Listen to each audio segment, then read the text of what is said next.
This morning we are under a KREM 2 weather impact alert because of severe winds across the region. Right now we have Martha Liu with Spokane County on the phone with us to give us an update on the downed trees and power lines. Thanks so much for being here with us. I want to jump right in. What's going on right now? What's the very latest from the county?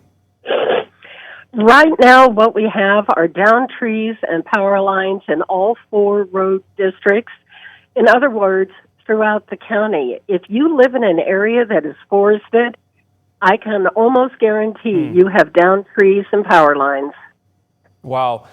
Crews are very busy this morning. Have you heard just like how many people are affected this morning or how many trees or crews are responding to at this hour, or is it too much to keep track of?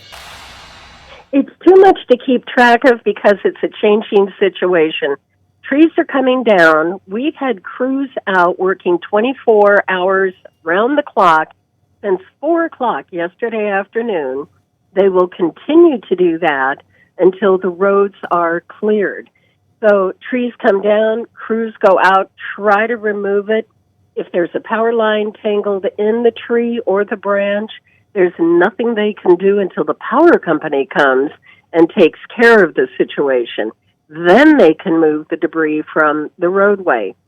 So the best advice for people, give yourself plenty of time to get into work. You might encounter 1, 2, or even more detours.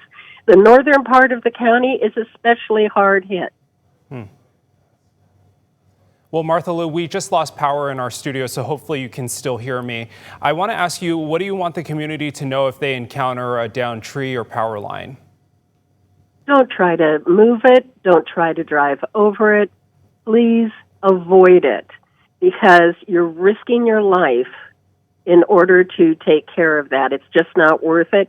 Let the crews handle it. Let the power companies handle it. Just be patient.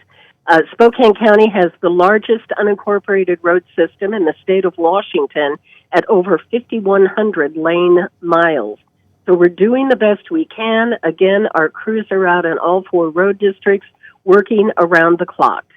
All right, Martha Liu with Spokane County, thanks so much. We sure do appreciate you and all the work the county folks are doing. Again, some good advice this morning.